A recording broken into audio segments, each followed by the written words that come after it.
Welcome to Between Drinks, a podcast where we travel the world one drink at a time. I'm your host, Caro Griffin, a mezcal sommelier, traveling bartender, and all-around drinks nerd.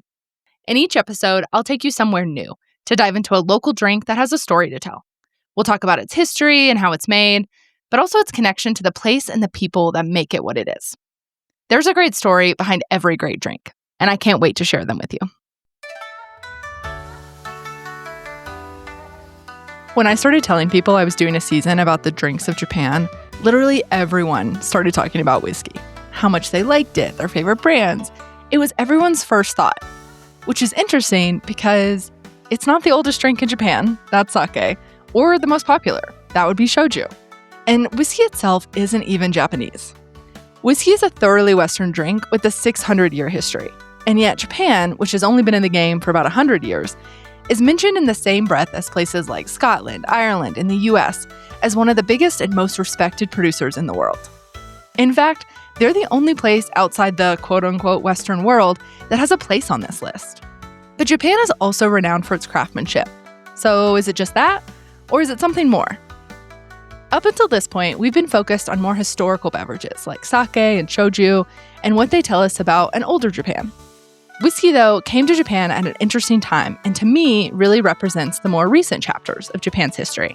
So let's talk about why. If you ask our people in production, they'd be like, oh no, we do it the Scotch way. Okay. Of course, there's been innovation, but we keep true to traditions. Mm-hmm.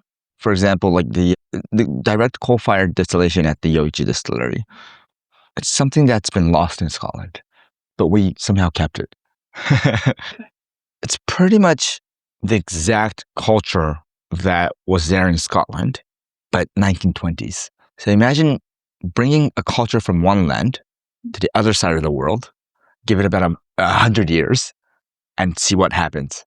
At the beginning, you're going to see something very similar, just the same thing done in a different land.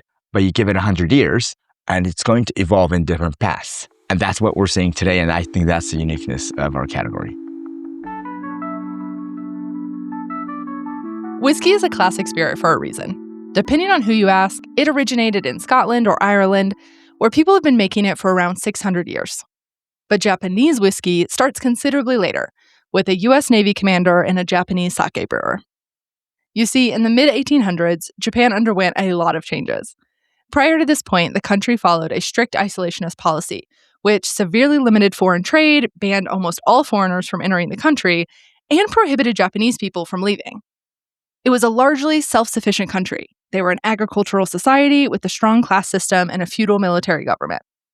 And then came U.S. Navy Commander Matthew C. Perry and his gunboat diplomacy. He arrived in 1853, determined to open the country to Western influences. And with him came whiskey. At first, it was mostly reserved for the upper class, but it had to be imported from halfway across the world, and so it was very expensive. Early attempts to make whiskey locally were pretty rudimentary and definitely looked nothing like what we know today to be Japanese whiskey. This all changed in the 1920s thanks to the man known as the grandfather of Japanese whiskey. The history of most spirits, or categories of spirits, is usually filled with guesswork. But Japanese whiskey is only 100 years old, and it has such a clean origin story.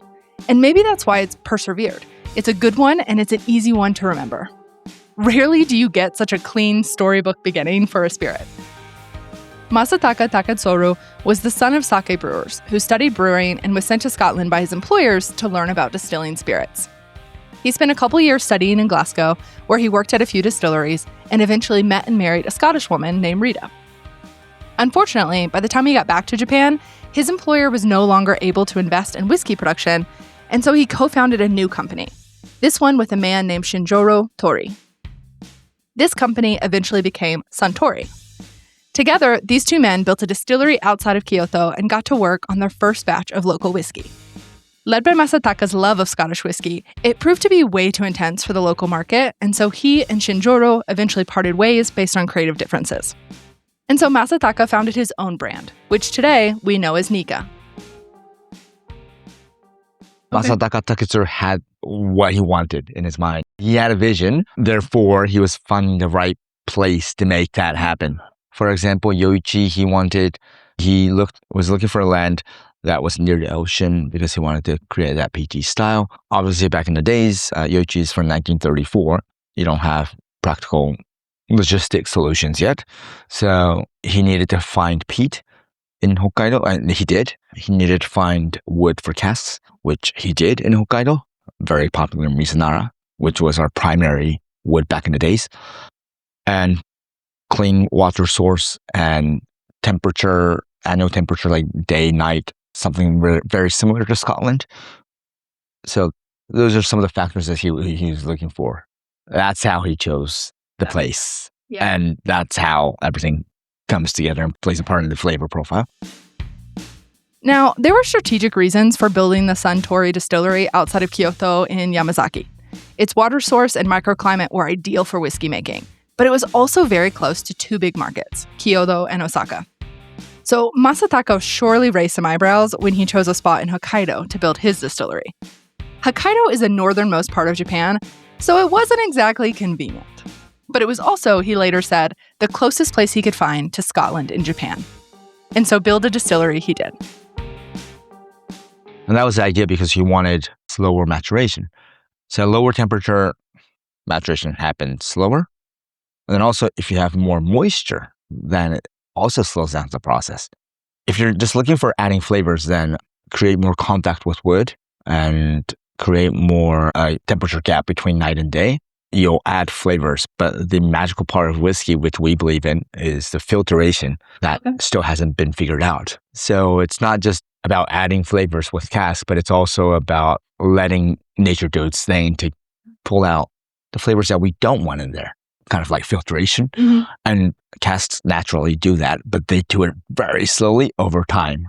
And that is why we believe slower maturation allows you to keep the liquid while that filtration is happening slowly. And Masataka Taketsuru believed in that was his ideal way of maturation. Therefore, he was looking for a cooler climate or a moisty, foggy climate. Masataka went on to not only build the Yoichi distillery in Hokkaido in 1934, but also another one in 1969. That one was in Miyagi-Higo, in the mountains of Sendai, which is further south, but still pretty north.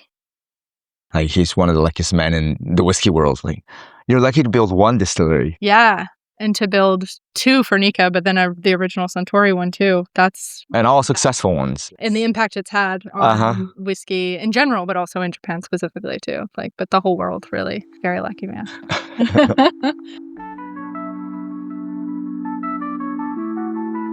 Nikka makes a peaty or smoky, bold whiskey at the Yoichi distillery, whereas the Miyagi-Kiyo distillery is known for a more fruity, aromatic style.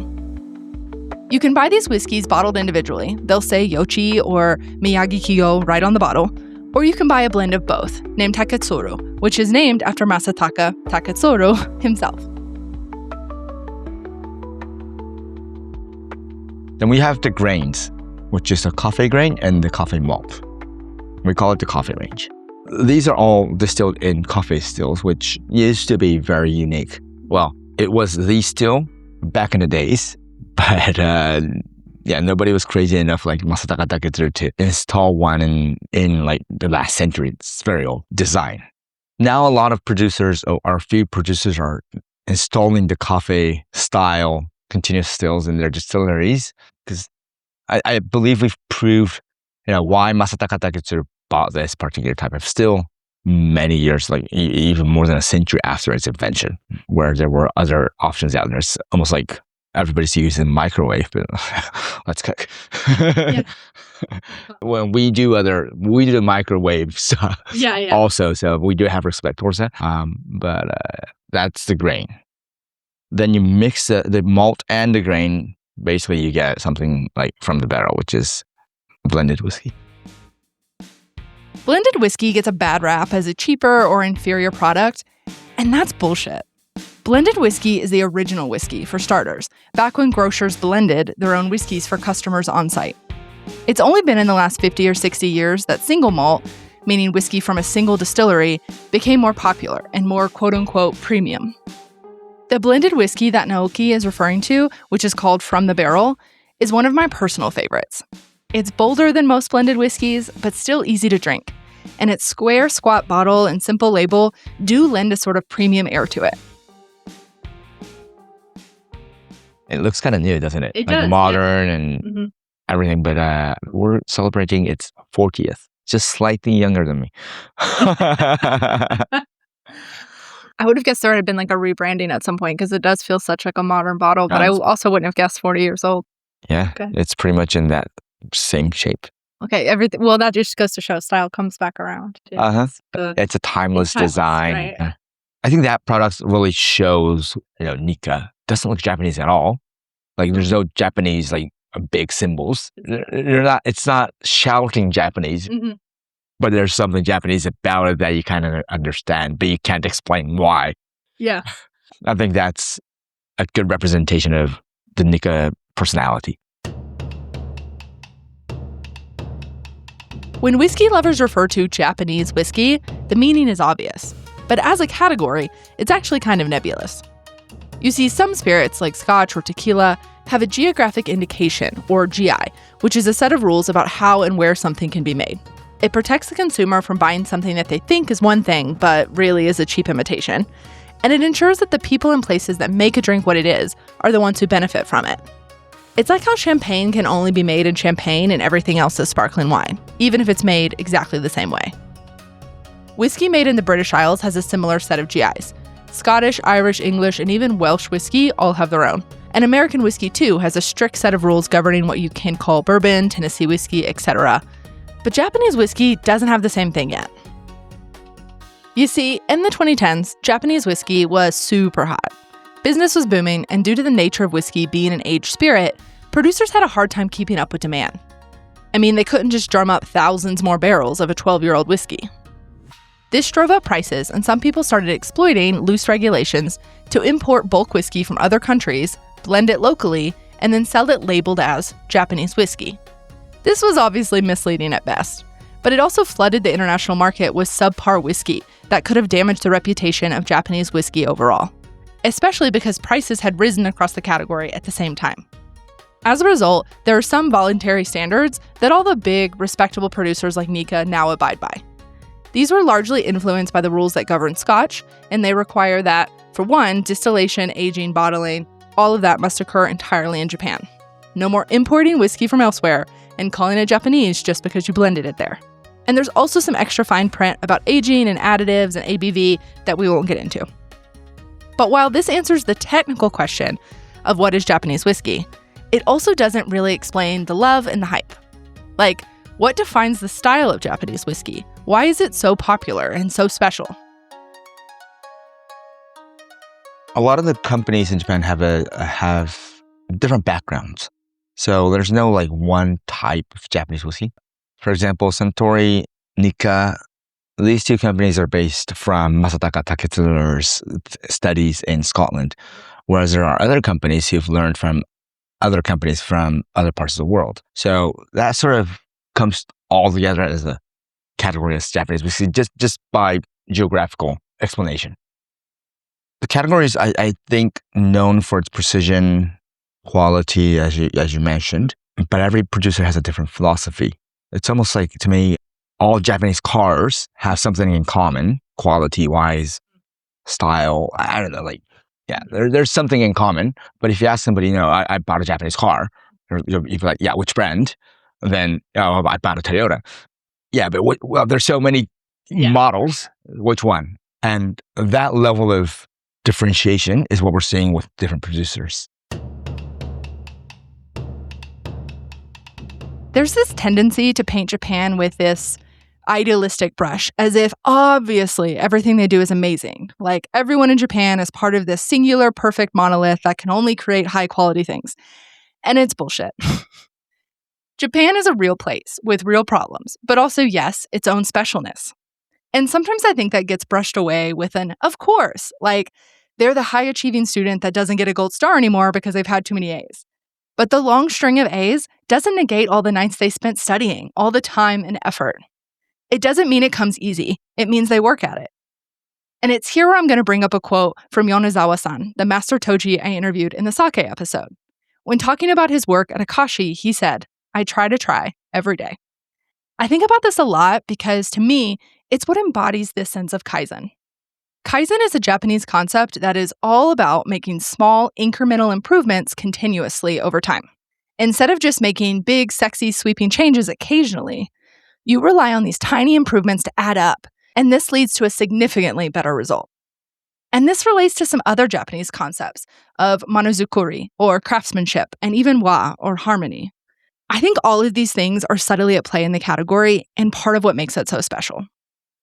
Does this mean that every Japanese whiskey is this super high quality, perfectly made spirit? Again, no. Japan is not a monolith and neither is its whiskey. But when I look at the good stuff, yeah, that's the common thread I see running through Japanese whiskey and the local drinks in general. And then the best brands still bring their own take or flair to the category.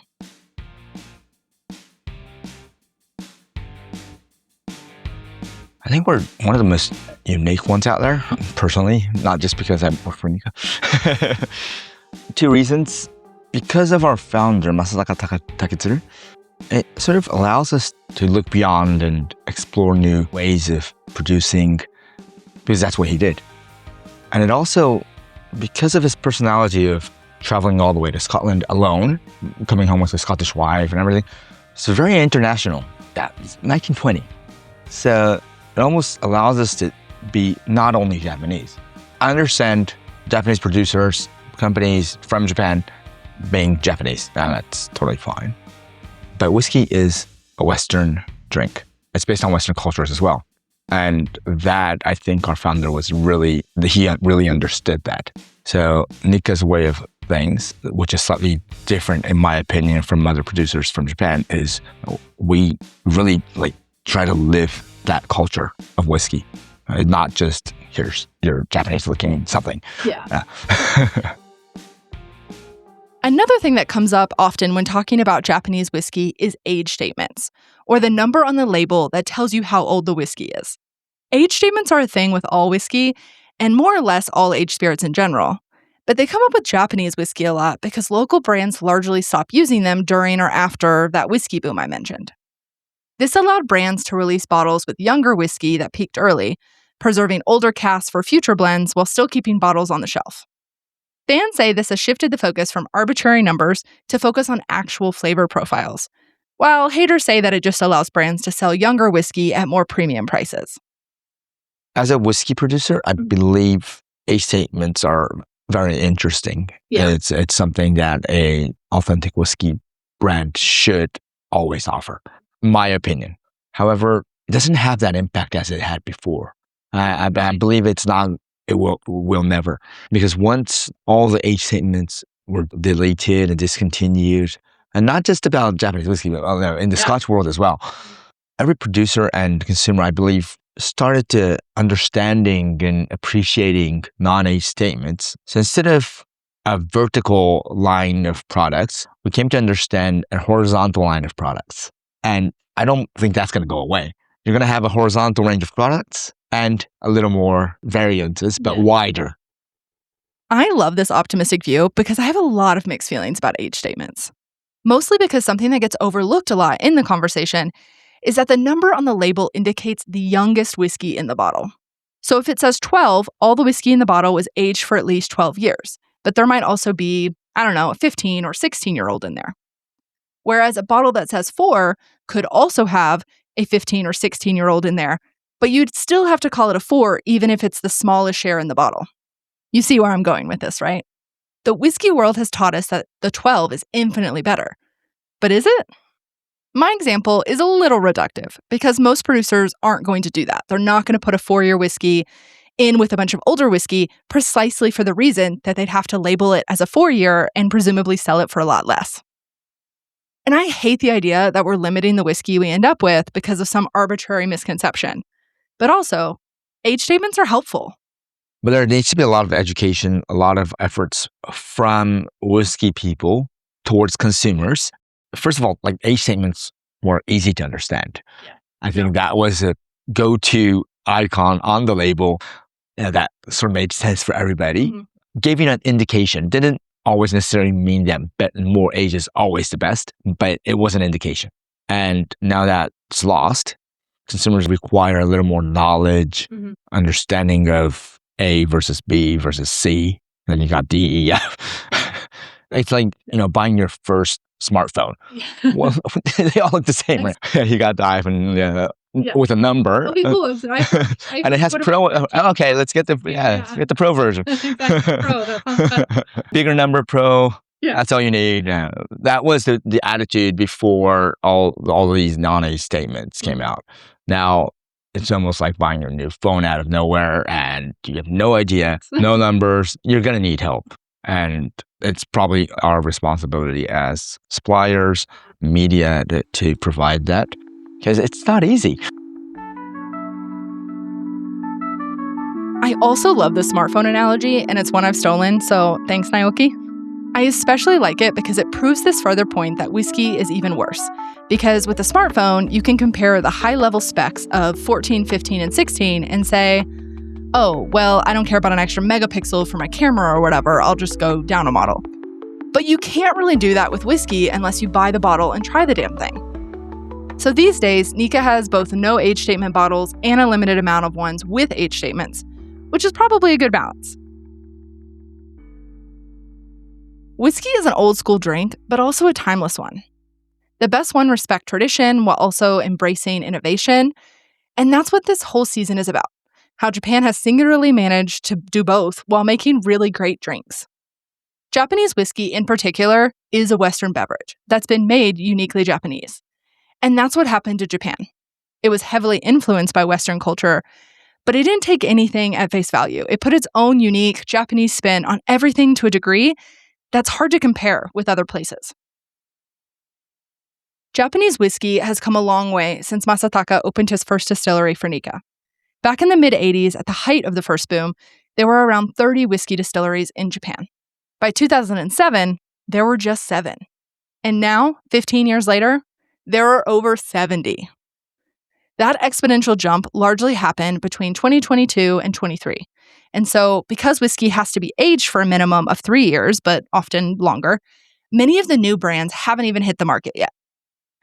It's an exciting time for Japanese whiskey, in my opinion, because I think we're going to keep this really classic, delicious, well-made whiskey that's come to define the category, while also starting to see more experimentation. So in the next episode, we'll go back to Kagoshima to dive deeper into kind of what is this new wave of Japanese whiskey. So tune in for that to hear about a 4th-generation shoju producer who started a bit of a trend on Japan's southwest coast. And in the meantime, grab yourself a bottle of Nikka and think of me.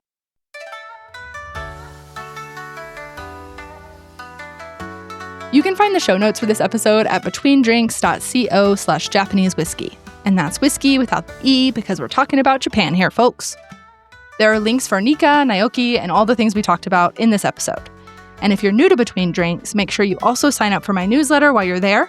It's got all the fun stories behind the making of this podcast, plus great drink recs for cities around the world. You can subscribe at that same link, betweendrinks.co/Japanese whiskey. Again, no E in whiskey. Thanks for listening, and I hope to see you for the next episode as we dive further into other Japanese whiskeys. But before we go, I'm going to leave you with one more fun little tidbit that I couldn't fit into the episode itself, just as I promised. Nowadays, a lot of the whiskey producers are creating gin because it's faster, and you get the revenue from the gin, and you take that and produce your whiskeys. When Nikka started, we were doing that with apples, like apple juice, apple wine, apple jam, because Yoichi was famous for its apples. It didn't necessarily go well. Okay. But that is how we started, and Dai Nippon Kaju is the original name of Nikka. Dai Nippon Kaju Nikka, and it means the Great Japanese Juice Company. Oh. Yeah. I have to say, I would kind of love if you were still the Great Japanese Juice Company making whiskey. That would be pretty. Yes, it's quite long. Yeah. So that's where Nikka comes from, and it's almost like apples supported Nikka, and we often relate apples to Rita, Masataka's wife. Rita supported Masataka. So apple has a very important place in our heart. Thanks again for listening. See you next time.